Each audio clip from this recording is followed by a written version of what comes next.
Shalom, selamat pagi jemaat yang dikasihi Tuhan. Hari ini tepat tanggal 29 Desember. 3 hari lagi kita akan tutup tahun. Tetapi di tengah-tengah situasi pandemi ini saya yakin kita tetap menyambutnya dengan sukacita, dengan kesederhanaan dan tetap menjaga protap dalam diri kita, keselamatan diri kita, sesama kita, agar kita dalam menyambut tahun baru dan menjalani kebersamaan dengan orang-orang terkasih kita dengan sukacita dan sehat. Jemaat yang dikasihi Tuhan, hari ini kita akan merenungkan sebuah kebenaran firman yang meneguhkan dan menguatkan kita, yaitu ketika kita tahu ada banyak realita dalam kehidupan sekitar kita, ketika berbicara tentang relasi ibu dan anak, tidak sedikit berita-berita berseliweran dalam TV atau dalam media sosial yang kita miliki, bahwa ada ibu-ibu yang karena situasi sulit akhirnya memilih meninggalkan anak, memilih membunuh mereka, memilih untuk tidak membesarkan mereka. Ada banyak ibu-ibu yang memilih jalan yang tidak benar ketika mereka dalam keadaan sulit, dan yang khususnya mereka yang tidak mengenal kasih Allah dengan sejati, mereka pasti akan melakukan hal-hal yang tidak berkenan di dalam proses membangun relasi dengan anak terkasihnya. Jemaat yang dikasihi Tuhan, ketika relasi yang buruk itu ada di antara kita dalam kehidupan orang percaya maupun dalam kehidupan orang-orang di sekitar kita, ya, bagi mereka yang tidak mengenal Allah, hari ini kita diteguhkan dengan sebuah kebenaran firman dari Yesaya pasal 49 yang saya mengangkat natsnya 3 ayat 13 sampai 15. Berisi demikian. Bersorak-soraklah hai langit, bersorak-soraklah hai bumi, dan bergembiralah dengan sorak-sorai hai gunung-gunung, sebab Tuhan menghibur umatnya dan menyayangi orang-orangnya yang tertindas. Sion berkata, Tuhan telah meninggalkan aku, dan Tuhanku telah melupakan aku. Dapatkah seorang perempuan melupakan bayinya, sehingga ia tidak menyayangi anak dari kandungannya? Sekalipun dia melupakannya, aku tidak akan melupakan engkau. Wow, saya jemaat yang dikasihi Tuhan ketika membaca bagian ini sangat-sangat bersuka cita, dalam arti kita memiliki Allah yang senantiasa mau menghibur umatnya, menyayangi setiap kita yang tertindas dengan segala situasi, dinamika, tantangan kehidupan kita di dunia ini. Kita punya Tuhan yang luar biasa, penghibur dan menyayangi setiap kita.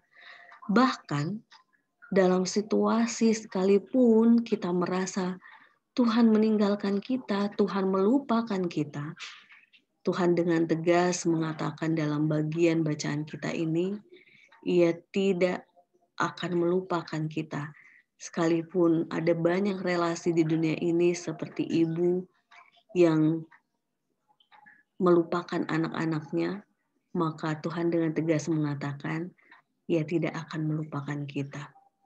Jemaat yang dikasihi Tuhan, membaca bagian ini, saya teringat dengan seorang adik tingkat yang dari kecil dia ditinggal oleh ibunya dan dia dibesarkan oleh kakek neneknya, dan kami bertemu di UKDW Teologi menyelami dinamika perasaan yang dia jalani, khususnya untuk bagian relasi ibu dan anak. Bapak Ibu terkasih, dia merasakan sakit, sedih, dan terluka karena ditinggal oleh ibunya. Tetapi di satu sisi, dengan proses yang Tuhan bentuk dalam hidupnya, ia akhirnya memaknai rasa itu dengan rasa syukur. Karena dia justru melihat betapa Tuhan begitu baik dan begitu luar biasa menemani kehidupannya, membawa dia sejauh ini untuk terus tetap merasakan Tuhan. Saya membayangkan kalau dia tidak diberikan cinta kasih Tuhan dengan banyak cara selain dari ibunya, mungkin kami tidak akan bertemu di teologi. Tetapi dari kesaksian, dari pengalamannya, firman ini sungguh-sungguh nyata.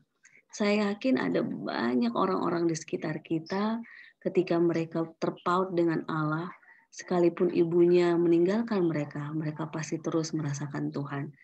Tetapi lagi dan lagi, ini tidak hanya sekedar berbicara tentang kita yang ditinggalkan ibu, tetapi ada banyak dinamika kehidupan kita yang kita kadang merasa, Tuhan di mana?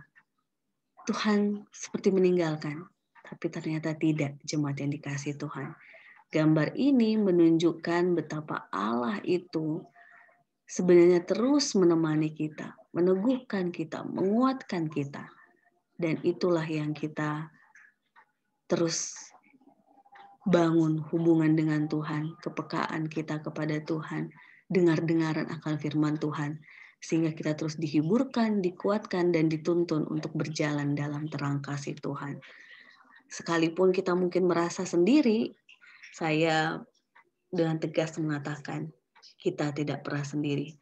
Ada satu lagu sekolah minggu, Jemaat yang dikasihi Tuhan, saya secara pribadi sangat menyukai lagu ini. Bapak Ibu, teman-teman pemuda mungkin juga ada yang punya lagu favorit yang sama dengan lagu ini. Kita dengarkan bersama-sama.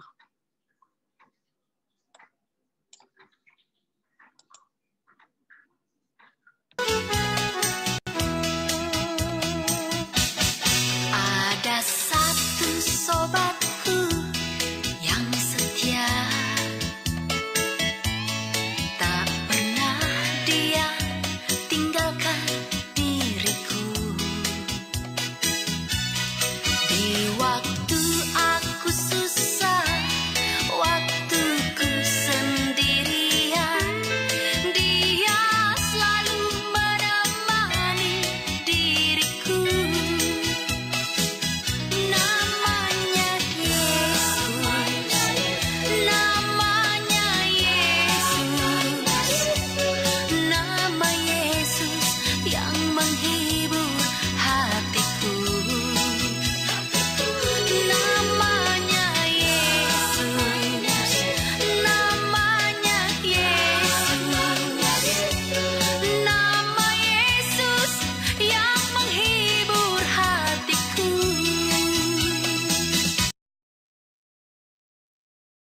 Nama Yesus yang menghibur hati kita. Selamat memaknai kehadiran Tuhan dalam kehidupan kita. Saya yakin di hari yang hampir kita mau menutup tahun 2020 ini ada banyak penyertaan Tuhan buat kita, jemaat yang dikasihi Tuhan. Semoga itu terus kita maknai sehingga ketika mau menyambut tahun 2021 kita dengan mantap mengatakan Tuhan terus bersama kita, Tuhan tidak pernah meninggalkan kita dalam situasi kehidupan suka duka, bahkan ketika dalam kondisi pandemi yang masih perjuangan ini, kita terus dengan tegas mengatakan Tuhan menemani kita. Tetap ingat protap dimanapun kita berada untuk menjaga diri dan keselamatan orang-orang di sekitar kita. Untuk kita yang sedang berjuang dengan COVID-19, baik jemaat ataupun keluarga besar kita, terus berikan pengharapan, kekuatan, dan semangat sehingga semua pasti baik di dalam Tuhan. Tuhan Yesus memberkati kita semua. Amin.